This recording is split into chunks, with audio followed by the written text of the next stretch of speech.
Okay, so these religious and nationality divisions that I've just been speaking about among Carpatho-Rusyns in the United States were followed very closely and were of concern to certain states in Europe. Not surprisingly, the first of them was the Hungarian government. Hungarian government had been, from the very outset, opposed to that Greek Catholic Union because it viewed that Greek Catholic Union in the United States as an instrument of pan-Slavic ideology, and the authorities, the governmental authorities in Hungary and Budapest felt that any cooperation between Carpatho-Rusyns immigrants and Slovak immigrants, for example, Slovaks lived in the northern part of the Hungarian kingdom, cooperation like that might undermine the Magyarization efforts of the government in the Hungarian-ruled homeland. On the other side of the religious and political spectrum was the Russian Empire, the Russian imperial government. The Russian imperial government did whatever it could to support this return to orthodoxy movement. Why? The former Greek Catholics who were, after all, entering the Russian Orthodox Church of North America, which at the time was still a jurisdiction within the Orthodox Church of Russia. For instance, Tsar Nicholas II provided funds to support the first Russian Orthodox missionary schools and seminaries. First Russian Orthodox seminary was in Minneapolis, and then in Tenafly, New Jersey, which is not far from New York City. Even the bells in the first Carpatho-Rusyn parish to return to Orthodoxy, that Toth's parish in Minneapolis, the bells that still stand there today are a gift from Tsar Nicholas II of the pre-World War I Russian Empire. And remember that sojourner phenomenon of going back and forth. Immigrants live in America, work in America, and then go home. Stay there for a while, come back.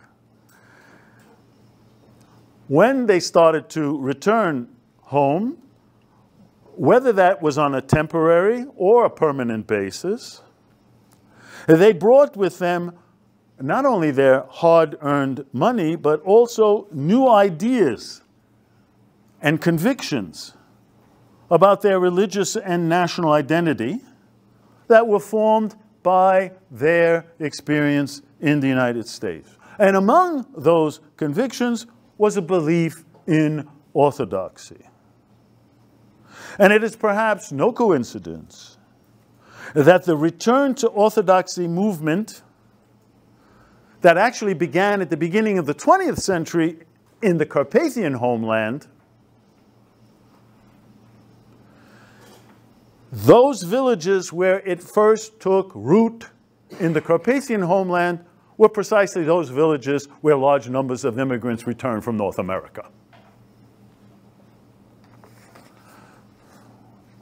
We should also not forget that the former imperial allies, remember we had, I believe, last week, our lecture on the Revolution of 1848. We know who saved the Austro-Hungarian Empire, the Russian Empire.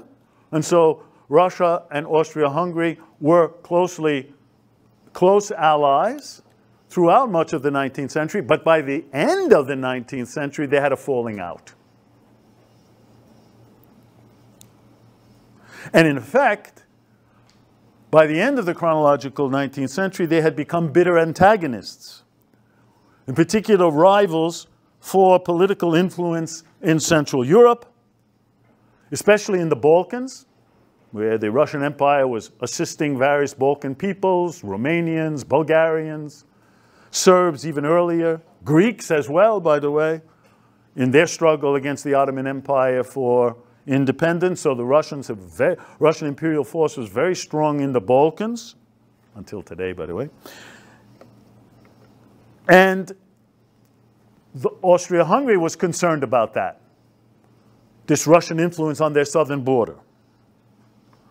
From the standpoint of Tsarist Russia, it would welcome any means to undermine its Austro-Hungarian rival, with which it shared this common border. This was the Russian Empire, just north and east of Austria-Hungary. It's in this context that the Orthodox revival in the Carpathians took on a particular international interest. Now, these Carpatho-Rusyns Greek Catholic priests in the United States who decided to return to Orthodoxy, and especially those in the homeland influenced by America, they were helped by a variety of forces.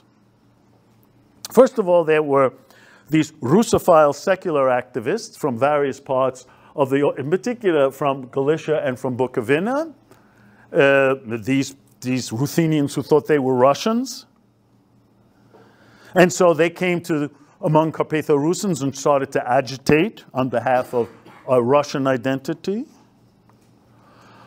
They also gave assistance to several young Carpatho-Rusyn budding seminarians to send them not to Catholic seminaries in the Orthodox, in Austria-Hungary, but rather to Orthodox seminaries in Russia, and including on Mount Athos, the famous center of Orthodoxy in Greece.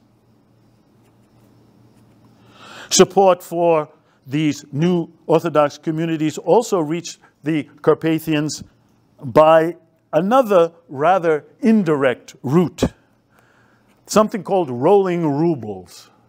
We know what a ruble is. A ruble was the currency of the Russian Empire. By the way, it's the currency still today of the Russian Federation.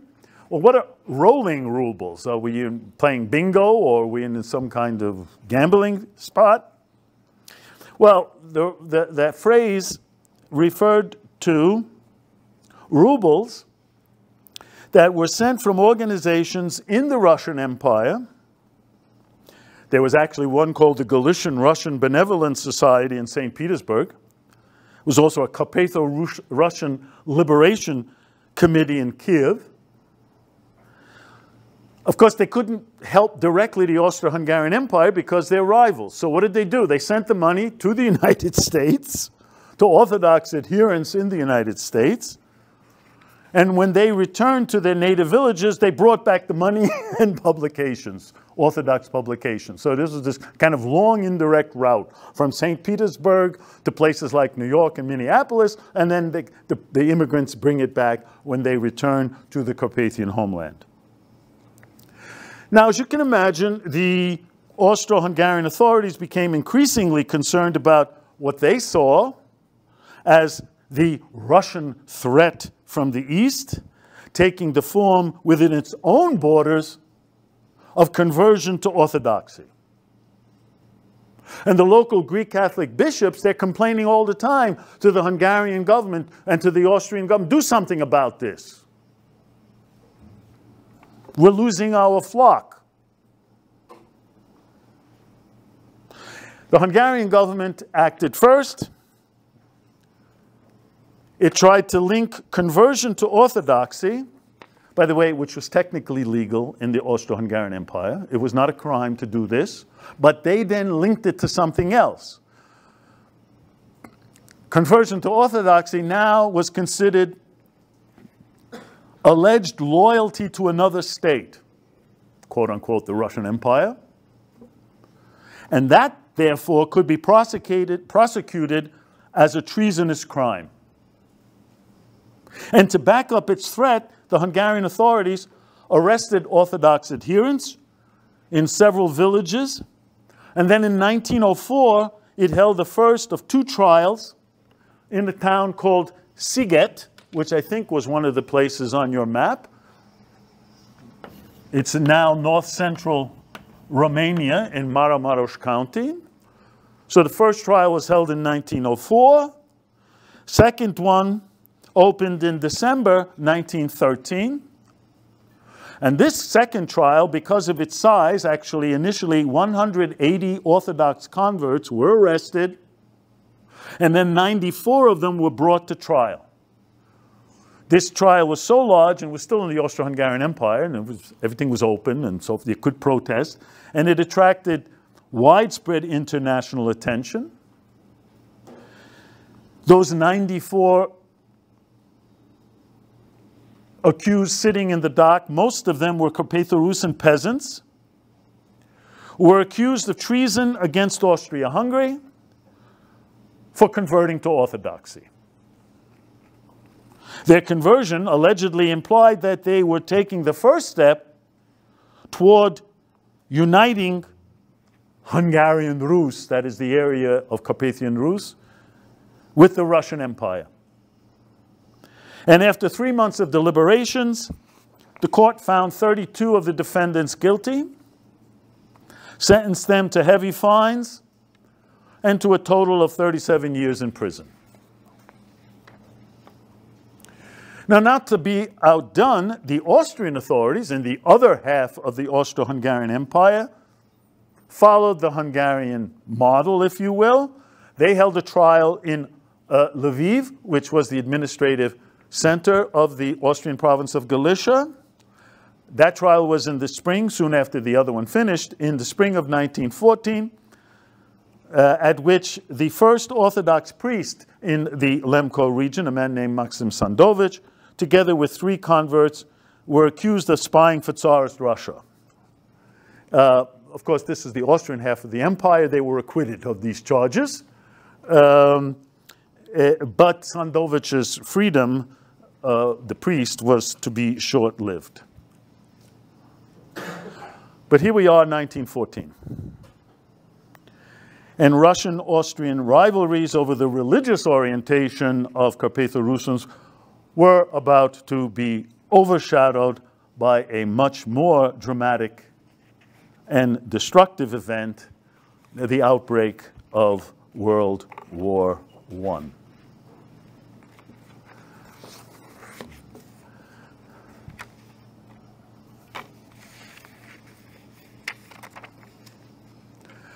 August 1914. Landmark in modern history. Although people did not realize it at the time, that fateful month witnessed a series of events that were to lead to the outbreak of war, known for a long time as the Great War, but now we know it was the First World War. That war, the First World War, was to change the face of Europe and set the stage for another conflict that 2 decades later would change the face of the world. Now, ironically, by 1914, most Europeans anticipated, some even hoped, that war would break out. War's going to be, so let's do it and get rid of it. But few, if any, could have foreseen its consequences. During the next 4 years, 1914 to 1918, most European countries, as well as the United States, Canada, Japan, and the Middle East, were drawn into a conflict that in the end mobilized an incredible 65 million men. 65 million. Of whom 8.4 million were killed and 21 million were wounded. Like you guys sitting right here, your age, and even younger. These statistics clearly boggle the mind. No war, until that time, had cost so much in human lives.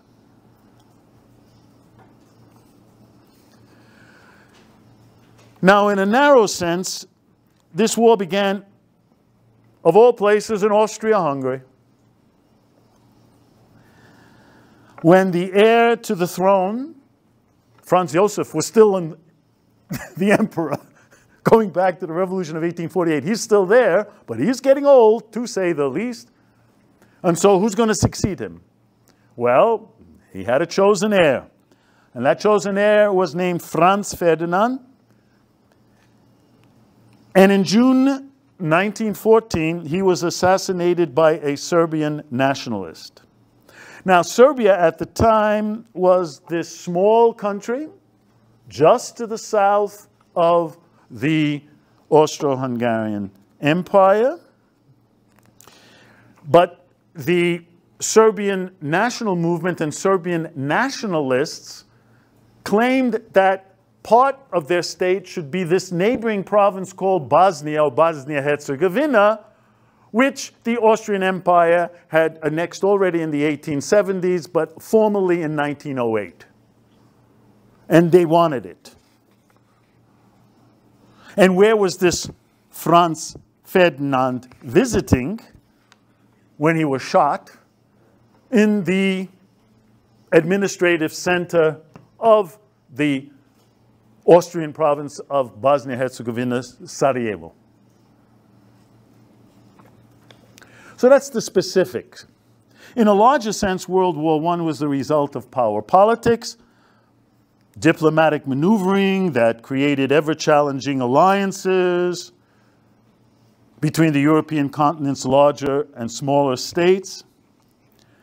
And by the end of the 19th century, those great powers included Great Britain, France, Germany, Italy, Russia, Austria-Hungary. Another power was the Ottoman Empire.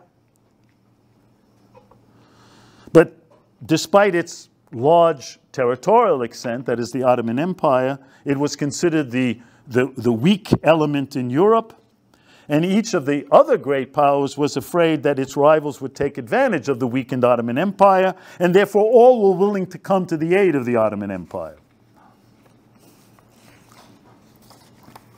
Now, the assassination of the heir to the Habsburg throne, as I said, Franz Ferdinand, the 28th of June, 1914, in Sarajevo, by this freedom fighter or terrorist, one or the other,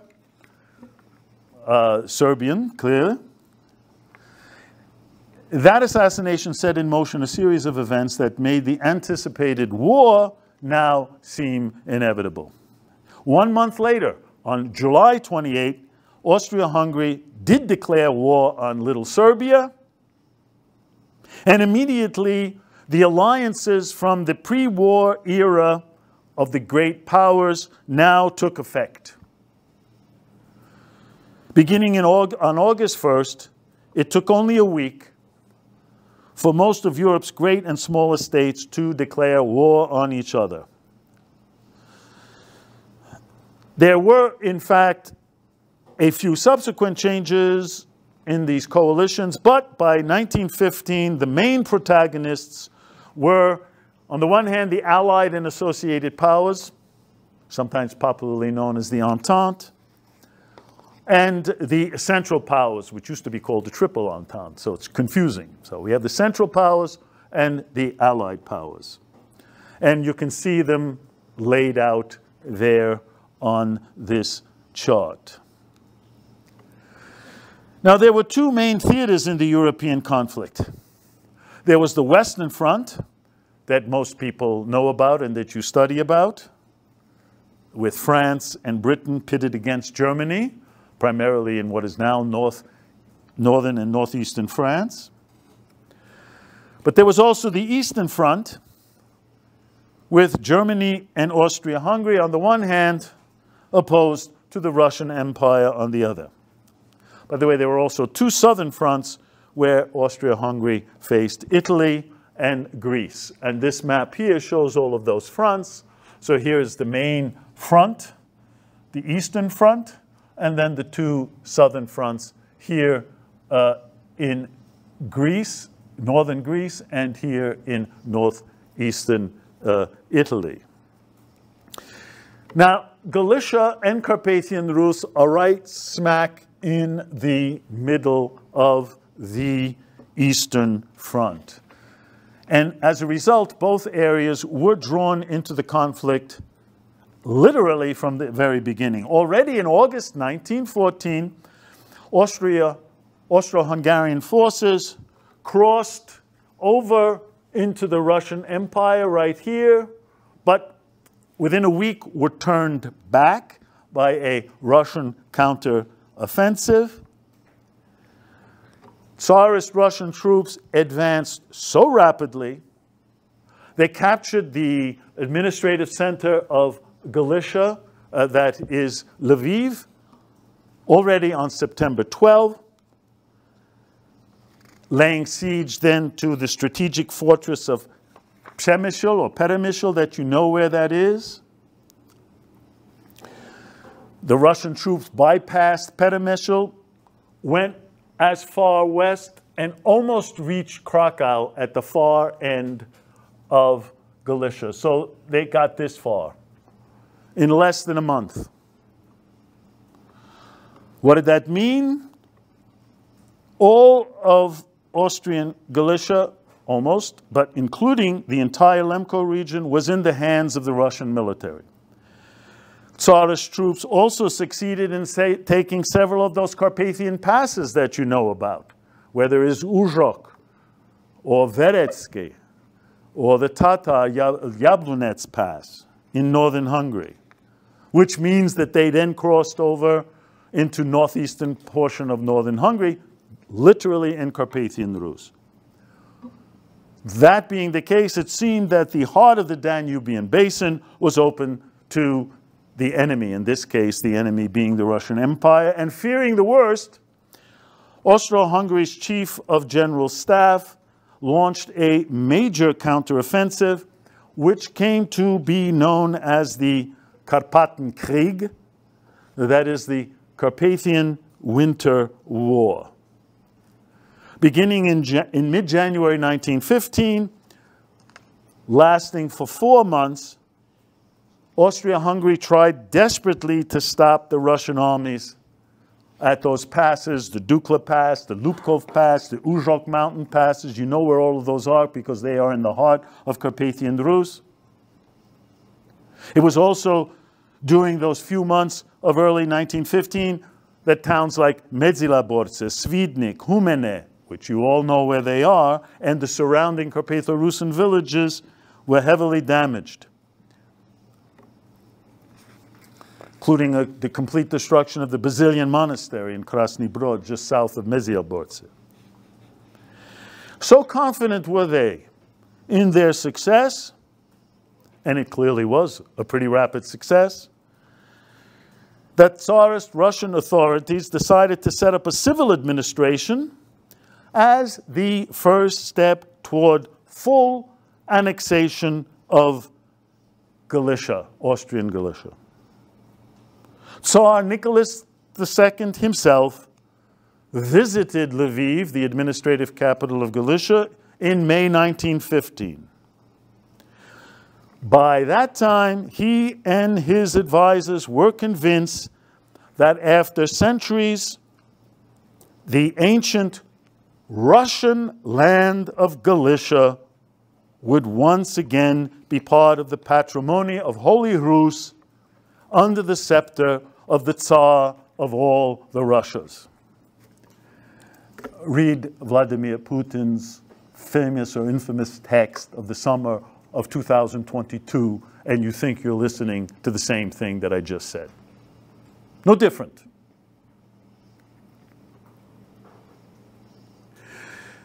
Meanwhile, while this is going on, Germany, Austro-Hungary's ally, shocked by the military inefficiency of its ally, the Habsburg Empire, and its loss in this Carpathian Winter War, decided to take matters into its own hands. No sooner had Tsar Nicholas II returned home from his triumphal entry into Lviv, which I just mentioned in May, no sooner than German armies in cooperation with their Austro-Hungarian allies undertook a counteroffensive. But now these were the Germans that were leading it. That counteroffensive began on May 2nd, 1915. I mean, the Tsar is not far away. It began with a major victory at a town called Gorlice. I don't know if Gorlice was on your map test. It was? Good, thank you. So you know exactly where it is. You see what I say, where you have to know these maps? Now I don't have to explain anything, because you have them in your head. Good.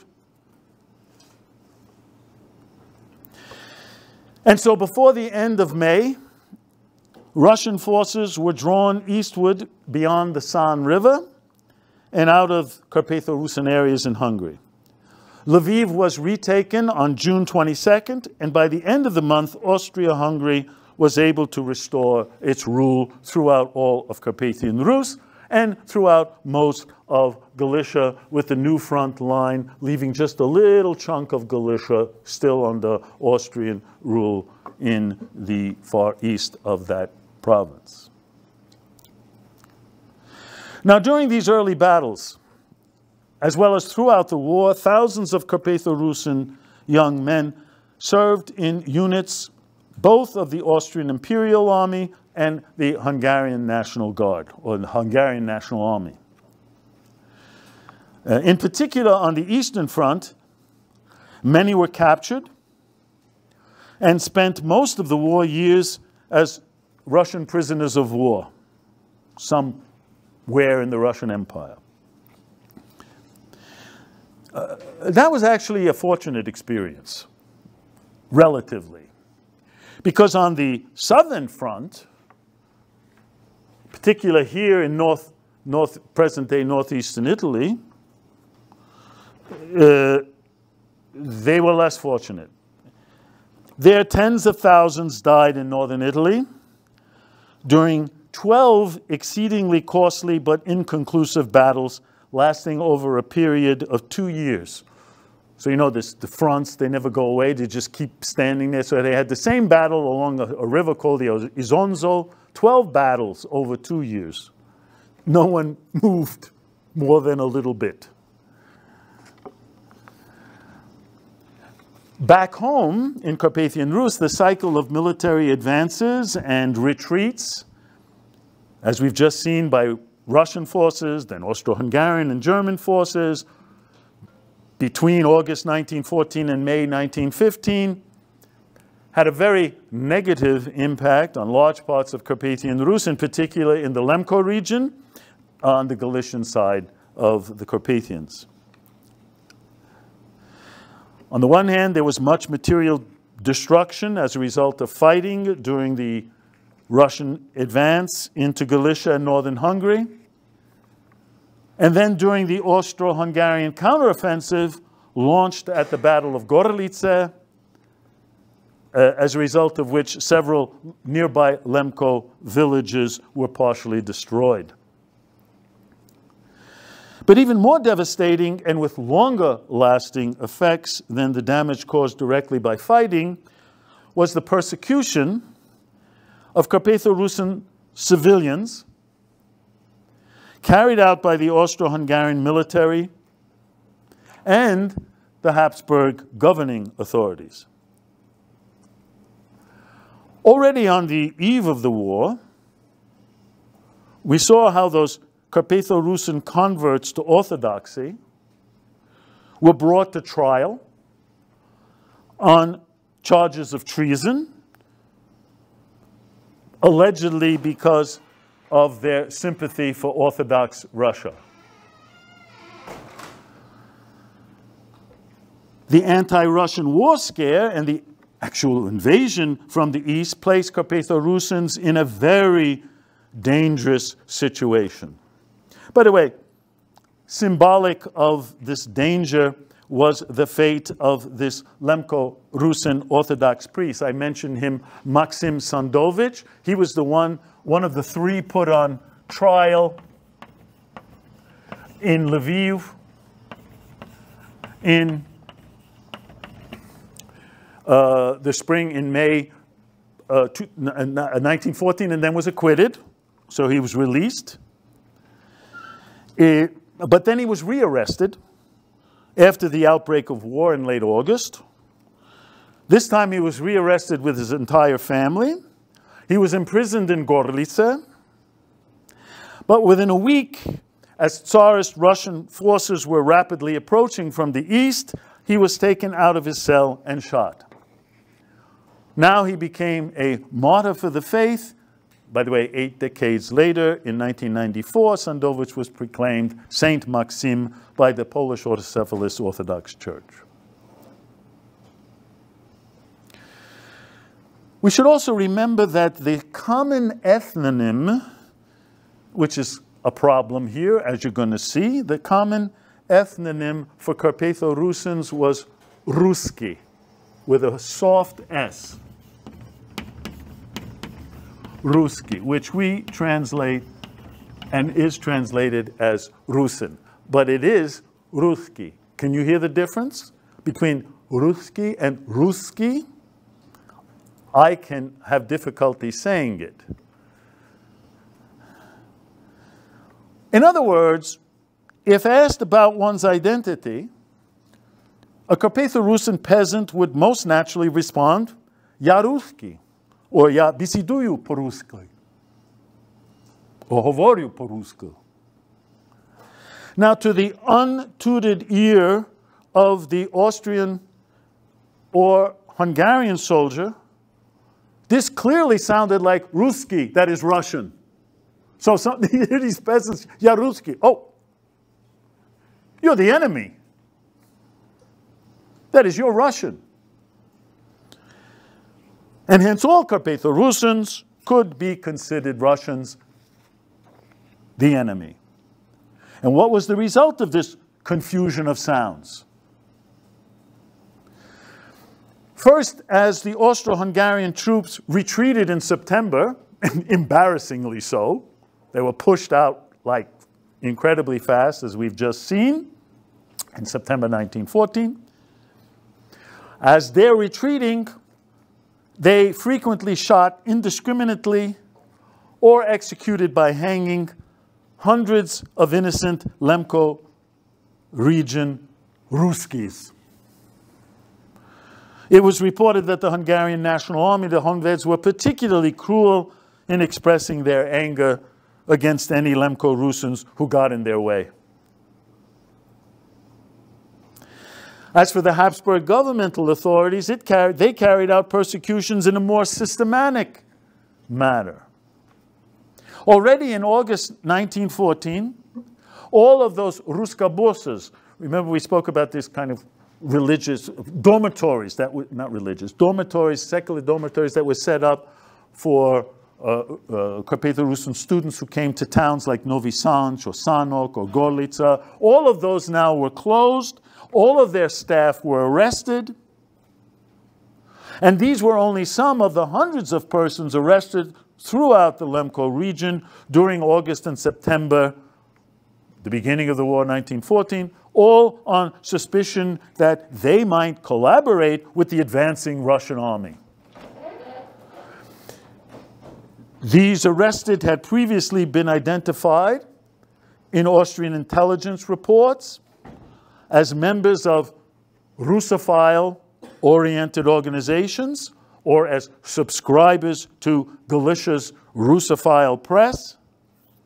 Many were simply detained, often as a result of denunciations by local fellow Ruthenians of Ukrainian orientation.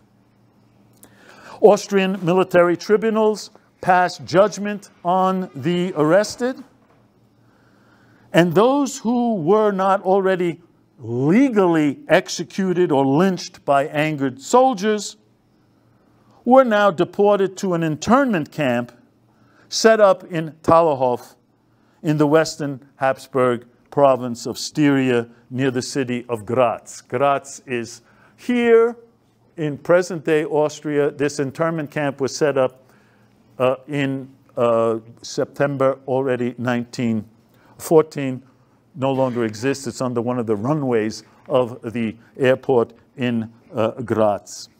Why were these people sent there? Well, they were labeled as Muscophile traitors. No less than 1,900 Lemko-Rusyns, some even say as high as 5,000, from 151 villages were reported or deported to this internment camp at Thalerhof. Everyone thinks that the first internment camp, or we call them concentration camps, was in Dachau, outside of Munich, set up by Hitler in 1934. No. First camp, 1914, set up by the Austrians. And among those 51 villages were virtually the entire Lemko-Rusyns intelligentsia, whether secular civic activists or priests, rounded up, all of them suspected of being either Russophiles or old Ruthenian national orientation. And then, in the spring of 1915, when Austro-Hungarian troops, thanks to the help of the Germans, and the civil authorities returned to Galicia, more arrests and deportations to Thalerhof took place, while summary executions also occurred at the hands of unruly soldiers. The Austrian government also arranged for 2 new treason trials, this time in the imperial capital of Vienna, and this time directed against the most prominent Lemko-Rusyn and Galician Russophile leaders, including lawyers, members of parliament. And at both of these Vienna trials, completed in August 1915 and February 1917, death sentences were handed down to 17 of the 31 defendants. Over half of them were Lemko-Rusyns. Even now, this is still the Austro-Hungarian Empire, and so the death sentences were eventually commuted to life imprisonment. And then when there was no longer an Austro-Hungarian Empire, these people were freed. Now, Carpatho-Rusyns on the southern slopes in the Hungarian kingdom were not spared the wrath of the authorities. In March 1915, a Hungarian military tribunal in Košice, you know where Košice is, found 800 Carpatho-Rusyn peasants from 3 counties guilty of quote-unquote cooperation with the Tsarist Russian army. Now, aside from human suffering and material destruction, these World War I years also marked the culmination of the Magyarization process. Remember, we spoke about that last time. The efforts of the Hungarian government to transform non-Magyars into Magyars, Hungarians. And how that process began in the 1870s. During the wartime scare, which of course was made real by the Russian occupation, this is not just a scare, this was reality. Russian occupation on both slopes of the mountains, the Carpatho-Rusyn intelligentsia, in particular the leaders, the bishops, and the priests of the Greek Catholic Church, were desperate to distance themselves from anything that might be associated with the Russian East. And symbolic of the uncertain and fearful atmosphere was a petition adopted as early as April 1915 by a group of Greek Catholic priests speaking on behalf of a so-called People's Council in one of the villages in the northern mountains of the Hungarian kingdom. This is a typical example. The petition called on the Hungarian government to abolish the term Rusyn and instead to refer to Carpatho-Rusyns as Catholics of the Eastern Rite, or simply as Magyars. They're doing it themselves. We don't want to have anything to do with that East. And Rus, Russia, all gets mixed up. Ruski, all bad. In fact, already before the war, the Hungarian government had changed many village names from Rusin names to Hungarian names. It also required that newly born children be registered with Hungarian first names. This is not North America where you can have any name you want and spell it in 1,500 variants. In Europe, there are official forms. That's it. This is it. Well, here we are, and now we have a government saying that these Rusin, forget it, no more Rusin names. They all have to be Hungarian. And so Ivan suddenly became János, Antoni Antal, Stefan became István. The Greek Catholic bishops, both of Mukachevo and of Prešov and of Hajdú-Dorog, all three, went even one step further. Meeting in July 1915, meeting with government ministers in Budapest, they adopted a plan which called for the introduction of the Western Gregorian calendar. We don't want to be different. No more old calendar. And for the replacement of the Cyrillic alphabet by a Roman alphabet. And that's exactly what happened. So all Rusin publications were no longer in Cyrillic. They were in the Roman alphabet, but then using the Hungarian transcription, which made it impossible to understand. It seemed that the pre-war predictions made by some knowledgeable observers that Carpatho-Rusyns of Hungary would soon all become Magyars were about to be realized. But the year 1918 was about to dawn. And before the 12-month cycle of that year was over,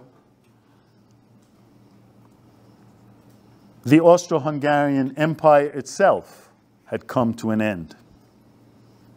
A new era was clearly about to begin, and Carpatho-Rusyns were to be among the beneficiaries of the enormous political changes that were to transform much of Central Europe.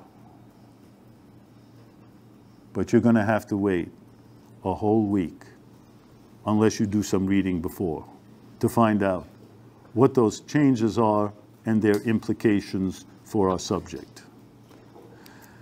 Thank you, and happy Canadian Thanksgiving.